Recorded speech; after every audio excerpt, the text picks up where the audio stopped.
Hola, mi nombre es Nina y tengo 80 años y voy a contarte cómo mi soledad me llevó a descubrir el secreto más oscuro de mi matrimonio, algo que casi me cuesta la vida. Escúchame bien, porque lo que vas a oír no es un cuento de hadas, es una confesión. Llevaba 50 años casada con Roberto. 50 años. Se dice pronto, pero vivir medio siglo con una persona que poco a poco se convierte en un mueble más de la casa es una tortura lenta y silenciosa. Al principio había amor, o eso quiero creer, pero en los últimos 10 años Roberto dejó de mirarme.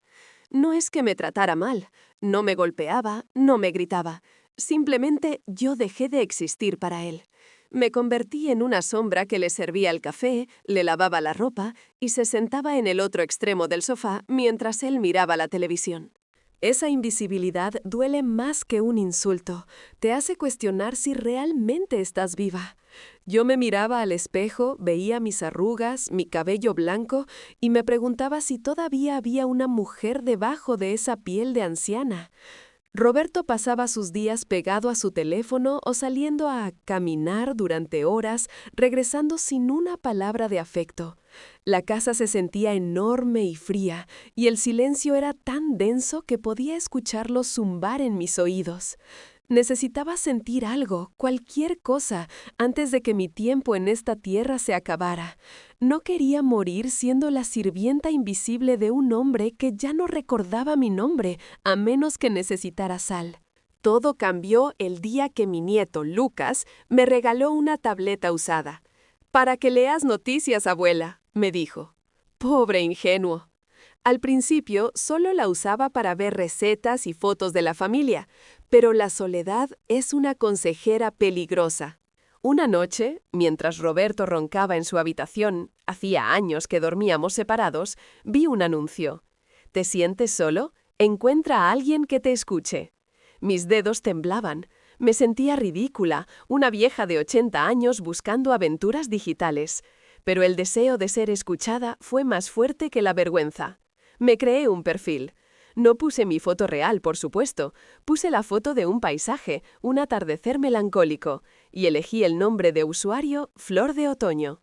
Entré en ese mundo digital con el corazón palpitándome como si fuera una adolescente haciendo una travesura. Había miles de personas allí, miles de almas perdidas gritando en el vacío. Empecé a navegar por los foros, leyendo historias de gente que se sentía tan vacía como yo. Fue entonces cuando vi un comentario que me heló la sangre por lo mucho que resonaba conmigo. Un usuario llamado Caballero Gris escribía sobre cómo vivir con alguien que no te ama es la forma más cruel de soledad. Sus palabras eran poéticas, tristes y llenas de una rabia contenida que yo conocía muy bien. No pude evitarlo. Le escribí. Fue un mensaje corto. Te entiendo perfectamente. No esperaba respuesta. Pensé que un hombre que escribía tan bien buscaría a alguien joven, no a una bisabuela aburrida. Pero contestó casi de inmediato. ¿Acaso tú también vives con un fantasma?, me preguntó. Esa frase inició todo. Pasamos horas escribiendo esa primera noche. Caballero Gris era encantador, culto, atento. Me hacía preguntas sobre mis gustos, mis sueños olvidados, mi música favorita. Hacía décadas que Roberto no me preguntaba qué pensaba yo sobre algo. Sentir ese interés, aunque fuera a través de una pantalla fría, fue como beber agua fresca después de cruzar un desierto. Me contó que él también tenía 80 años, que estaba atrapado en un matrimonio sin amor con una mujer que, según él, se había vuelto amargada y hostil. Me describía su tristeza con tal detalle que yo lloraba leyendo sus mensajes. Sentí una conexión inmediata, una chispa que creía muerta. Me fui a dormir esa noche con una sonrisa, algo que no había hecho en años. Roberto ni se movió cuando me deslicé en la cama, pero por primera vez no me importó. Yo tenía un secreto. Tenía a Caballero Gris. Las semanas pasaron y mi vida se dividió en dos. De día era Nina, la esposa invisible que arrastraba los pies por la casa, sirviendo la comida a un marido mudo. De noche era Flor de Otoño, la musa apasionada de un hombre misterioso. Nuestra relación digital se intensificó rápidamente. Ya no eran solo mensajes sobre la soledad. Empezamos a hablar de deseos, de lo que nos quedaba por vivir. Caballero Gris me decía cosas hermosas. Me decía que mi alma era joven, que mis palabras lo hacían sentir vivo de nuevo. Yo empecé a arreglarme un poco más. Me ponía perfume, incluso para estar en casa. Me pintaba los labios. Roberto, por supuesto, no notó nada. O eso creía yo. Un día lo sorprendí mirándome fijamente mientras yo leía un mensaje en la tableta. Su mirada no era de amor, era de sospecha, fría y calculadora. «¿Qué tanto haces con ese aparato?», me gruñó. Le dije que leía un libro. Él resopló y volvió a su periódico. Pero esa pequeña interacción me puso nerviosa. Sentía que estaba cometiendo un crimen, pero la adrenalina me hacía sentir más viva que nunca. ¿Era esto el adulterio? ¿Enamorarse de unas letras en una pantalla? Si lo era, no me importaba. Yo quería más. La dinámica con Caballero Gris empezó a cambiar, a volverse más oscura. Ya no solo nos consolábamos, empezamos a alimentar el rencor del otro. Él se quejaba amargamente de su esposa. Decía que ella era un estorbo, que le impedía ser feliz en sus últimos años. A veces desearía que simplemente desapareciera, escribió una noche.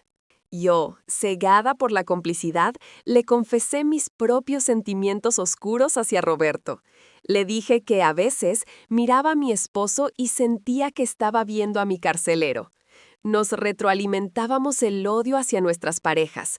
Era una terapia tóxica. Empezamos a fantasear con una vida juntos. ¿Qué pasaría si nos conociéramos? ¿Qué pasaría si dejáramos todo atrás? A nuestros 80 años, la idea de una fuga romántica era absurda, pero embriagadora. Caballero Gris empezó a insistir en que debíamos vernos. «No nos queda mucho tiempo, Flor», me decía. «Merecemos un final feliz». Yo tenía miedo. Miedo de que me viera y se decepcionara. Miedo de que Roberto se enterara. Pero la tentación era insoportable. Quería ver los ojos del hombre que había rescatado mi corazón del olvido. Mientras mi romance virtual florecía, Roberto se comportaba cada vez más extraño. Siempre había sido distante, pero ahora estaba nervioso. Escondía su teléfono, se encerraba en el baño durante horas. Un par de veces lo escuché susurrando por el móvil a altas horas de la noche, pero colgaba en cuanto yo me acercaba. Mi mente paranoica empezó a trabajar. ¿Tendría él también una amante? La idea me pareció ridícula al principio. ¿Quién querría a un viejo gruñón como él? Pero luego pensé en mí y en Caballero Gris. Si yo podía encontrar amor en Internet, ¿por qué él no? Irónicamente, en lugar de sentir celos, sentí alivio. Si él tenía a otra, quizás me dejaría ir sin pelear. Quizás él también quería ser libre. Esa posibilidad me dio el valor que me faltaba. Decidí que no iba a esperar a que la muerte nos llevara en este silencio sepulcral. Iba a tomar las riendas. Esa noche, Caballero Gris me hizo la propuesta definitiva. «Reunámonos, este domingo, en el café del Parque Central. Tengo algo importante que proponerte, algo que solucionará nuestros problemas para siempre». Acepté. Mi corazón latía tan fuerte que pensé que me daría un infarto ahí mismo frente a la pantalla. Acordamos una señal para reconocernos. Él llevaría un clavel rojo en la solapa de su chaqueta. Yo llevaría un pañuelo de seda azul en el cuello. Era como una película de espías o una novela rosa barata, pero era mi vida. Los días siguientes fueron una tortura de ansiedad. Miraba a Roberto y sentía una mezcla de culpa y desprecio. Él seguía en su mundo, ajeno a todo, o eso parecía. El sábado por la noche, la tensión en la casa era insoportable. Roberto estaba extrañamente alegre, silbaba mientras se afeitaba, algo que no hacía desde hacía décadas. «Mañana voy a salir temprano, tengo asuntos que atender», me dijo sin mirarme. Yo me congelé. Yo también, respondí, tratando de que no me temblara la voz. Voy a visitar a mi amiga Clara, mentí. Él asintió, desinteresado. No sabía que ambos nos estábamos preparando para el día que cambiaría nuestras vidas, aunque yo no tenía idea de cuán retorcido sería el destino. Llegó el domingo. Me levanté antes que el sol. Me vestí con mi mejor traje, me maquillé con cuidado, tratando de ocultar los estragos del tiempo. Me puse el pañuelo azul. Me sentía ridícula y hermosa al mismo tiempo. Salí de casa con el corazón en la garganta. Roberto ya se había ido, no estaba en su cama. Eso me facilitó la salida, pero también aumentó mi inquietud. ¿A dónde iba él tan temprano? ¿Y si nos encontrábamos en la calle? Tomé un taxi hasta el Parque Central. Durante el trayecto, repasé todas nuestras conversaciones. Caballero Gris había sido mi confidente, mi salvavidas. Pero había algo en sus últimos mensajes que me inquietaba. Esa frase, solucionará nuestros problemas para siempre, sonaba definitiva, casi amenazante. Pero decidí ignorar mi instinto. La soledad te hace ignorar las banderas rojas con tal de ver un poco de color. Llegué al café. Era un lugar elegante, con mesas al aire libre, pero elegí una mesa en el interior, en un rincón discreto, como habíamos acordado. Pedí un té y me senté a esperar. Cada vez que la puerta se abría, daba un respingo. Miraba a cada hombre mayor que entraba, buscando el clavel rojo. Pasaron 10 minutos, 20, 30. Empecé a sentirme tonta. ¿Y si todo había sido una broma? ¿Y si Caballero Gris era un estafador? O peor, un adolescente aburrido burlándose de una vieja. Las lágrimas de humillación empezaron a picarme en los ojos. Estaba a punto de levantarme e irme, resignada a volver a mi jaula, cuando la puerta se abrió de nuevo. Una figura entró. Un hombre mayor, con sombrero y gabardina. Caminaba despacio, apoyándose en un bastón. Mi corazón se detuvo. En la solapa de su abrigo gris brillaba intensamente un clavel rojo sangre. El hombre se detuvo en la entrada, escaneando el lugar con ojos entrecerrados. Yo me quedé paralizada. No podía verle bien la cara porque el sombrero le hacía sombra y llevaba unas gafas oscuras, aunque estábamos en el interior. Pero había algo terriblemente familiar en su postura, en la forma en que inclinaba los hombros. Él buscaba el pañuelo azul. Sus ojos recorrieron el salón y finalmente se posaron en mí. Vi cómo su cuerpo se tensaba. Se quedó inmóvil un momento, como si hubiera visto un fantasma. Luego empezó a caminar hacia mi mesa, paso a paso. El sonido de su bastón contra el suelo de madera resonaba como un reloj en cuenta regresiva. Tic-tac, tic-tac. A medida que se acercaba, el miedo empezó a reemplazar a la emoción. ¿Por qué se veía tan amenazante? ¿Por qué no sonreía? Se detuvo frente a mi mesa. Levantó la mano lentamente y se quitó las gafas oscuras. Luego se quitó el sombrero. El grito se me ahogó en la garganta. No podía respirar. El mundo se inclinó sobre su eje. El hombre que estaba de pie frente a mí, el hombre con el clavel rojo, mi apasionado caballero gris, era Roberto, mi esposo, mi aburrido, distante y frío esposo. Nos quedamos mirando el uno al otro en un silencio absoluto, un silencio más pesado que los 50 años de matrimonio juntos. Mi mente no podía procesarlo. ¿Roberto era el hombre que me escribía poesías? ¿Roberto era el que me decía que se sentía solo? Pero entonces la realidad me golpeó con una segunda ola, mucho más fría. Si él era caballero gris y yo era flor de otoño, entonces todas esas cosas horribles que nos habíamos dicho sobre nuestros cónyuges, nos las habíamos dicho el uno al otro. Él me había dicho que su esposa era una carga. Yo le había dicho que mi esposo era un carcelero. Nos habíamos confesado nuestro odio mutuo sin saber que estábamos hablando con el objeto de ese odio. Pero eso no fue lo peor. Lo peor fue su reacción. Roberto no parecía sorprendido de verme a mí específicamente. Parecía horrorizado de que yo fuera ella. Su rostro pasó de la confusión a una furia roja y luego a una palidez mortal. Dejó caer el bastón. «¿Nina?», susurró, con una voz que no reconocí. «¿Tú eres Flor?». Asentí, incapaz de hablar. Él se desplomó en la silla frente a mí, cubriéndose la cara con las manos. Empezó a reír, una risa seca, histérica, sin alegría. «Dios mío», murmuró. «Dios mío, ¿qué hemos hecho?». Yo estaba confundida.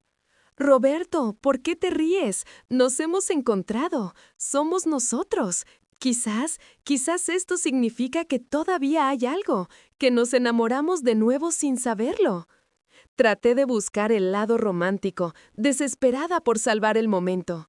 Pero él levantó la vista y sus ojos estaban llenos de terror. «No, Nina, no lo entiendes», dijo temblando. Se inclinó sobre la mesa, bajando la voz. «Yo no vine aquí para fugarme contigo, Flor, Nina. Yo vine aquí porque…». Se detuvo, tragando saliva. «En el chat, cuando dijiste que deseabas que tu marido desapareciera, y yo dije que tenía una solución para nuestros problemas». Sentí un frío glacial recorrer mi espalda. Recordé la conversación. Él había dicho que conocía a alguien, que podía arreglarlo. «Roberto, ¿qué estás diciendo?», pregunté, sintiendo que me mareaba. Él me miró con ojos llorosos. Pensé que Flor de Otoño era una cómplice. Vine aquí para planear. Vine a buscar a alguien que me ayudara a deshacerme de mi esposa. El aire salió de mis pulmones.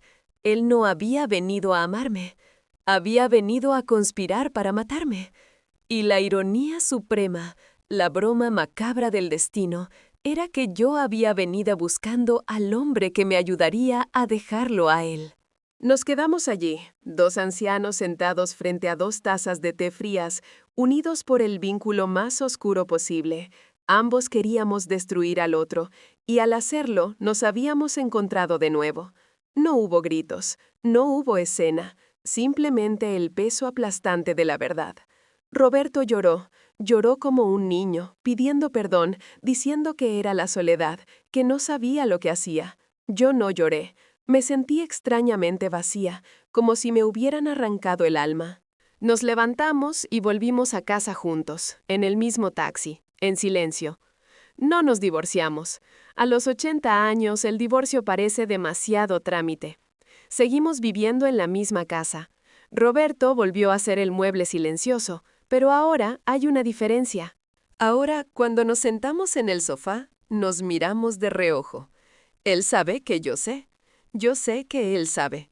Y cada noche, antes de dormir, cierro la puerta de mi habitación con llave. Mi nombre es Nina, tengo 80 años, y encontré a mi esposo en Internet, buscando la manera de matarme. Y ahora vivimos esperando a ver quién se atreve a cerrar los ojos primero.